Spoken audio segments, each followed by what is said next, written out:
All right, now, so today's presentation is going to be your water and electricity has been taken over by private monopolies. And this is something I've wanted to talk about for a long time. And yes, I'm going to relate it to gold and silver.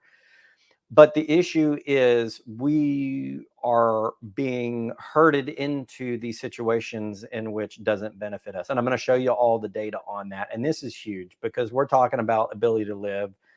We're talking about the ability to drink and have heating. And in light of the problems going on in Europe with their resource and electricity scarcity issues and stability issues, I thought was something we talk about.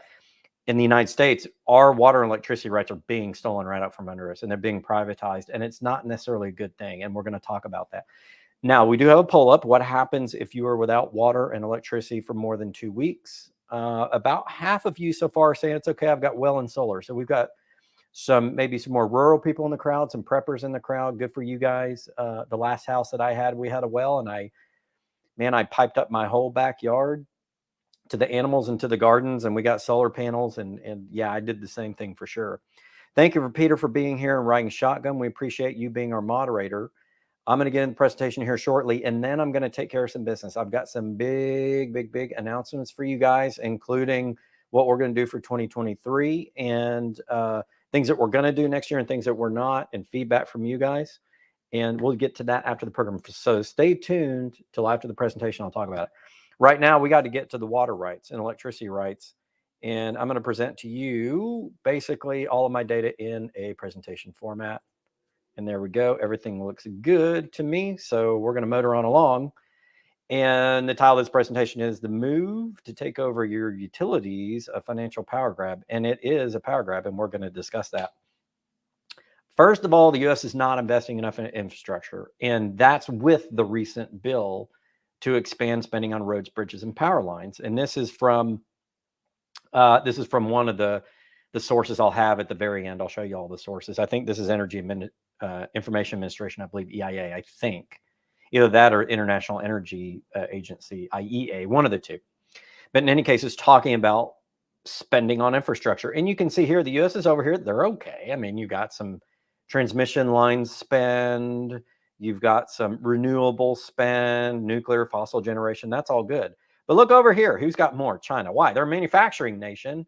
Their middle class is expanding, and they're doing the right things to make sure they have power security and water security, infrastructure security. We're not doing that. We're a richer nation, and we're spending about half as much.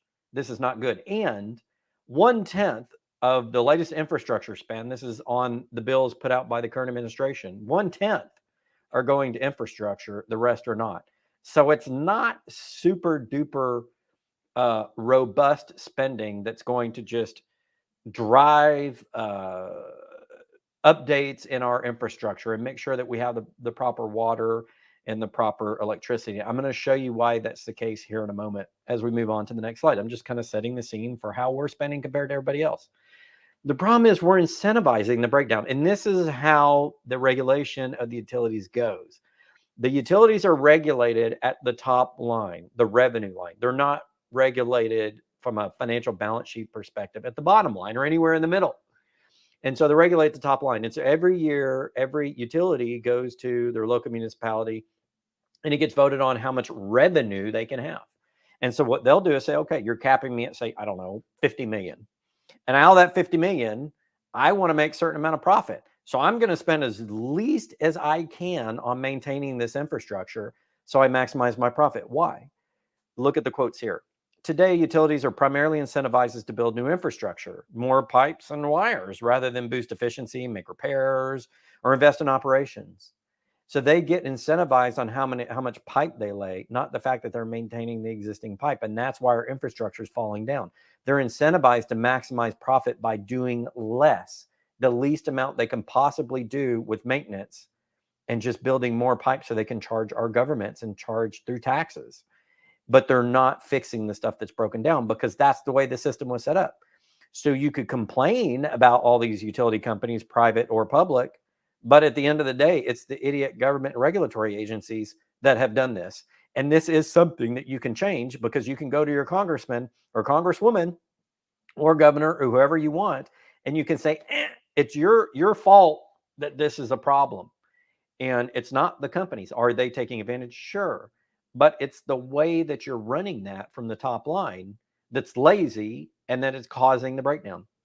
And the rest of this quote from Sightline is that the utility business is not like most other businesses. Utilities inhabit a world of special accounting rules and pre-established investment returns where ordinary business incentives do not matter and where changing course is exceedingly hard. So in other words, if you needed to make repairs or fix something, it's going to be really hard to do so because that's not the way that that system is set up.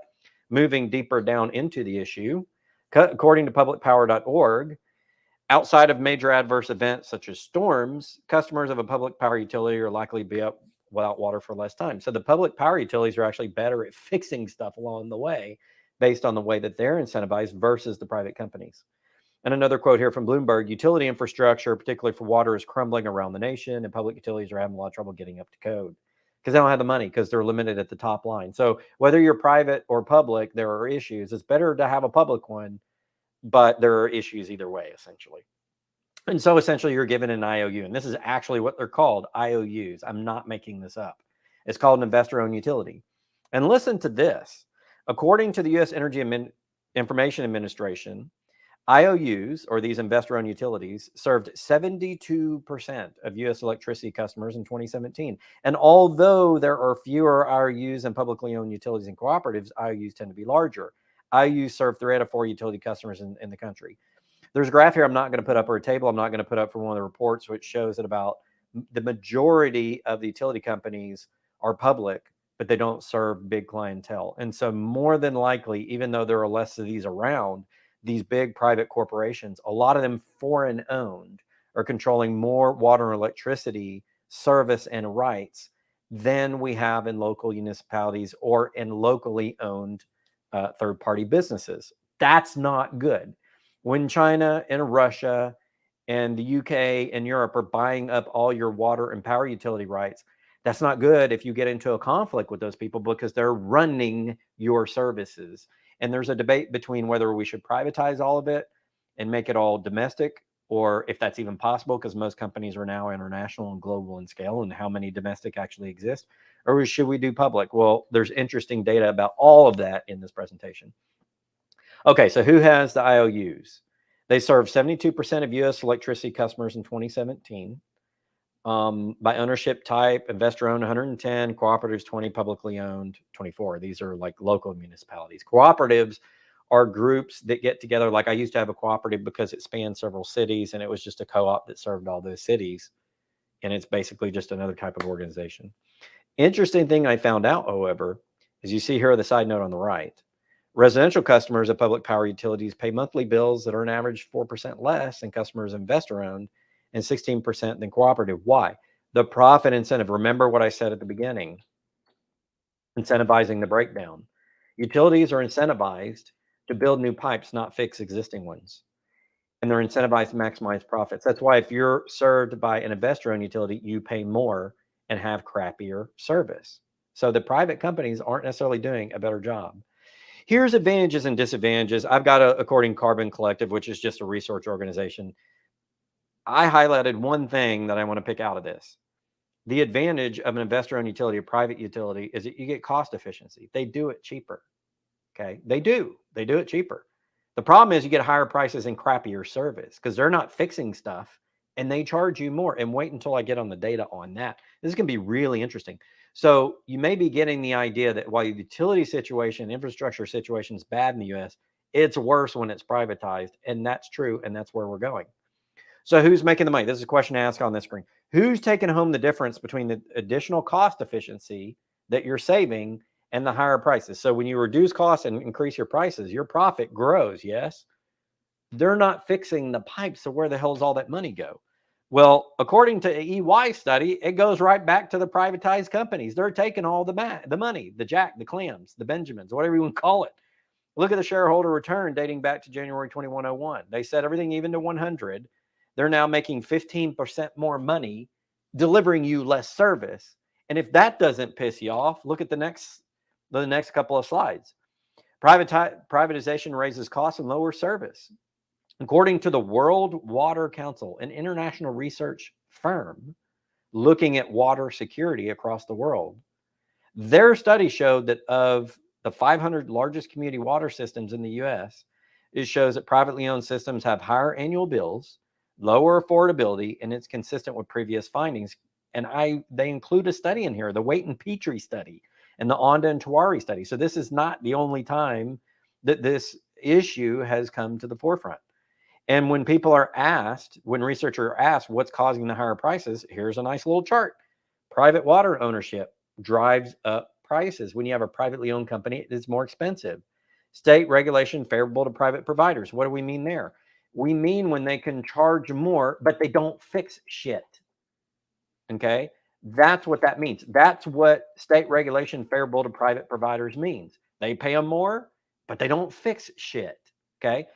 And some is severe drought and aging infrastructure. 3 of the 4 on this top line are the responsibility of the utility provider who aren't doing their jobs. Of course, they can't control droughts, but they can control the others. Well, the state controls regulation, but the other 2 control how they address that regulation. They're not doing a good job. So I thought that was interesting. At the same time, electricity revenues are surging. You can see here a nice little surge over the last year. Interessante. This is very cyclical, but it's increasing. Why is it increasing? Because they're getting more favorable deals. How do we know this? Listen to this. The 9 largest energy utility companies in the US raked in nearly $14 billion in profits, not revenues, profits during the first 3 quarters of the year. And they dished out $11 billion to their shareholders. 11 out of 14 billion went either to stock buybacks, dividends, or other types of revenue sharing. That's a crap ton. They're not keeping all that money and putting it back into CapEx and fixing pipes or OpEx and expanding service areas. They're giving it to the shareholders. And look at what NBC reported down right below that. In October this year, investor-owned utilities have requested rate increases to increase their take 12 billion more. Like 14 billion is not good enough for aging infrastructure and broken pipes. Let's add another 12 billion onto that. This isn't good, ladies and gentlemen. And what does it mean? It means you're about to pay a crap ton more for water and electricity when you shouldn't have to, because they're just taking the money and giving it to their shareholders. This is the profit motive gone bad. And part of it's a state problem in setting top line limits on revenues. And a lot of it is not enforcing requirements to fix stuff. And so the companies are just taking profit home. And, you know, when I was researching this around the world, in the top right-hand corner, this came from The Guardian, which is a UK newspaper. More than 70% of English water industry is foreign ownership. Would you want to be living in the UK right now if, I don't know, Europe, Asia, Africa, the United States owned your water rights?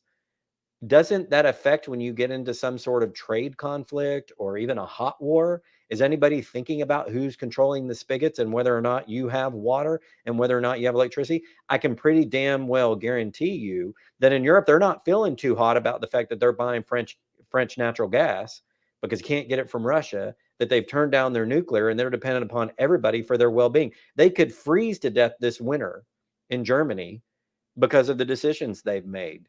And that type of situation could be coming to the US when it's a combination of the ESG programs and green energy, when it's a combination of privatizing, when it's a combination of ineffective regulation and the big old buddy network and the good boy network extracting money out of your wallet to go straight to their shareholders, but they're not fixing your service. They're not fixing your pipes. They don't care about you. This is obviously heading towards some sort of bad climatic situation that's not going to be good for you and me. And a couple other articles, one of these, I think, from Bloomberg, one from Money Watch. Or no, I'm sorry, the top one from CNBC. All the money's gone. Utility hikes set off scramble to pay for heat this winter. As home energy costs near 10 years high, aid groups, advocates, and residents race to prepare for a crisis. It shouldn't be a crisis. There's $14 billion of profit in the system. Where's the fucking crisis? And not only that, but they're asking for 12 billion more. And if they get it, that's 26 billion. Well, why don't you take care of the crisis with that 26 billion we're giving you? How about that? Oil giants rake in record profits as energy prices remain high. The oil companies don't need more money. They're making plenty. and I don't mean to harp on it, but we don't, where there's a relationship with the state, we don't need to raise rates when they're making enough money and they're not fixing stuff. Last thing, who's doing it? Well, one name kept coming up when I was researching this. I didn't pick them out with the hypothesis they were doing it. They literally were on every freaking article I looked at as to who a private company is. And apparently BlackRock owns the second most utility rights in the world. So it's not me picking on them. They literally were in every article that I researched on ownership of water and electricity rights. I'm not joking. BlackRock. They're the ones that own they own whether or not your utility bill goes up in the US more than likely, and in a lot of other places in the world. And they own whether or not you have access to electricity and water at a fair rate and you have good infrastructure. They are buying out investment in battery companies. They are buying out portfolios of municipal services. They have a fund, the Utilities Infrastructure and Power Opportunities Trust, that you can invest in if you want. And guess what? 52% of that is utilities in the US, 10% energy, and it's mostly in the United States. And they're controlling your outcome with your utilities. And they're marketing this to investors to put money into this fund so they can go buy more. And so if you're investing in this trust, you're investing in a monopoly that's going to control your water and electricity rights. And guess what? This investment could be in your 401k and you don't even know it. You may want to go check your investments and see whether these types of funds that are controlling your access to water and electricity and giving you less and charging you more, whether you're actually funding them as an investor to put the scheme in place that builds the prison around your own water and electricity rights. You may want to go check whether you're building your own utility prison, because if your 401k or your pension's investing in BlackRock, guess what? Or one of these other companies, you're probably investing in your own prison for your water and electricity. Probably not a great idea at the end of the day. I'm going to leave this works cited up for just a minute. You guys can take a screenshot and go look at this, or you can just look up the data. It's all there. But that's the issue. Now, how am I going to relate this back to gold and silver? Well, if you know higher prices are coming, what do? What you're going to want to do is you're going to want to focus on how to offset that. How do you do? It's through gold, it's through silver, it's through precious metals, of course. And there could be other things, like Bitcoin or whatever the case. But right now, the thing that helped the best this year is gold and silver.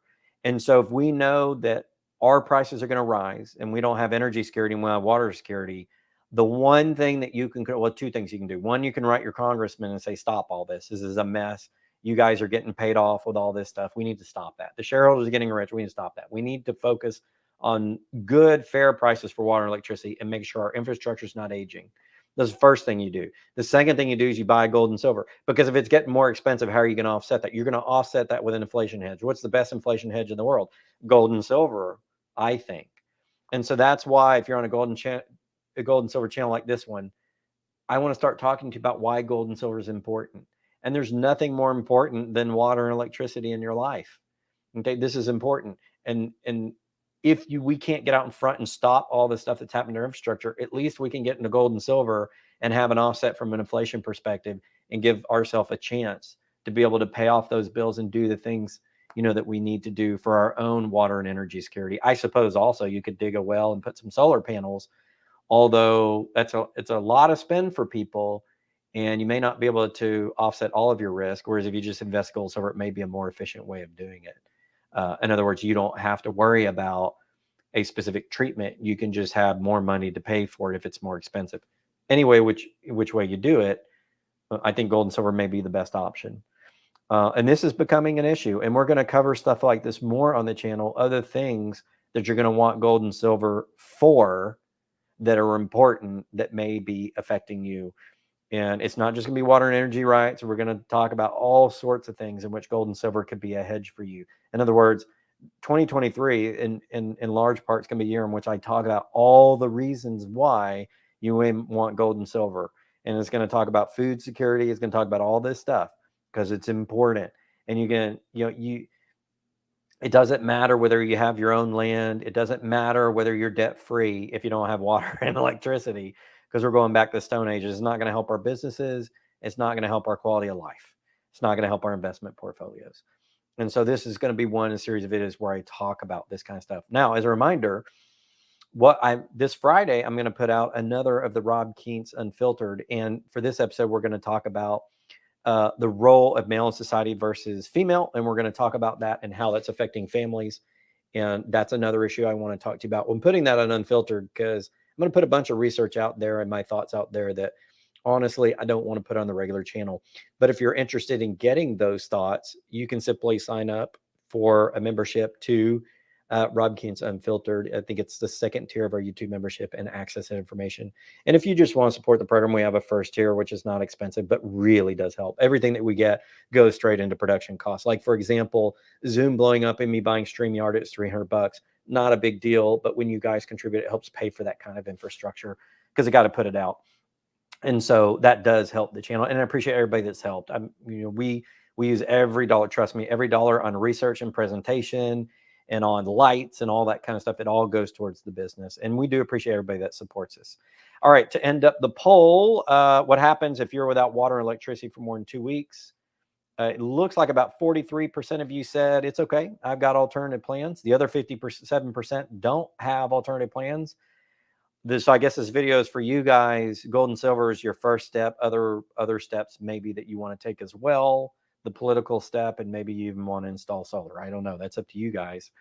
Can't live without, period. About a third of you, 13% say go to a hotel. And that could work if everybody didn't have the same issue, but it could work in the short term. And then you have a medical emergency you can't live without. That's 8% of you. So I think about 57% are in bad shape if water and electricity prices keep going up. 43% of you may have a hedge. But the good news is all of you can have a hedge if you buy gold and silver. Thanks, Danny, by the way, for supporting the program and the contribution. She is the one that puts all this together. A little bit of recognition for Danny. She's the one that does all this stuff in the background. She does the graphics. She does the stuff on the channel. She manages most of Twitter, to be honest with you. She does a great job, and she's a great employee. So thank you for supporting us, Danny, and thank you for being a good part of it. And you guys, this program would not go off without her. She definitely is a big part of it. So please, a shout out for Danny on the team for doing everything she does. And by the way, if you're supporting us on the channel, it goes to all the things that Danny does, all the work and hard effort she puts in. So thank her for that. Thank you, everybody, for supporting the channel. We're going to have one more before Christmas. We're going to do our regular Thursday program, and it's a super secret. I'm not going to tell you what it's about, but I think you're going to like it. But this one was super important. I saw a big issue with water and electricity, and I think one of your offsets is gold and silver, and I think it's something that we need to talk about more. And we'll talk about more of this stuff on the channel as we go forward. Thank you, everybody, for joining. We got this one out. We got, the new software. Oh, the cool thing about StreamYard is you can customize it. So we'll have some customized displays. It'll be fun. We'll make it fun for the channel. Now on to the housekeeping. I promised you guys I would talk about a little bit of housekeeping. We're going to make some changes for 2023. I have found out, unfortunately, that some of the people that had been coming on the program weren't probably the most honest people. Now, that didn't mean they were dishonest to you. It's not like they lied about their service, but they just weren't in general honest about who they were. And I don't want anybody on the program that I suspect could ever be dishonest with my audience. That's the one thing that's a deal breaker 100% of the time. So I have removed people off of the show schedule. They will not come back on. We're also removing people that have been affiliates with us. We don't necessarily feel edifies everything that we edify here at Gold Silver Pros. They're not bad people. They're good people. We just don't feel that they're the best for the channel. So there are some people that won't be coming back, and that's okay. That happens. We're bringing some better people on that we think will provide better service. Another thing that I'm going to do is we're going to not have quite as many guests on the program. We've taken polls throughout the year, actually last 2 years, and the overwhelming majority of you likes my content, and the guests I have on are secondary to you, is not as important. So we're going to make this more of a Rob focus channel, more of a Gold Silver Pros focus channel, and you'll get more of my research, and we'll have the guests when it makes sense. We will definitely have guests on the program, but they're going to be specially chosen, and we're going to spend more time with you guys, focusing on you guys and providing a good quality channel. We've decided to do TikTok. We're going to do that. We can also, with StreamYard, stream to Twitter. So we're going to be streaming to multiple platforms. That's going to be a fun change. I really look forward to that.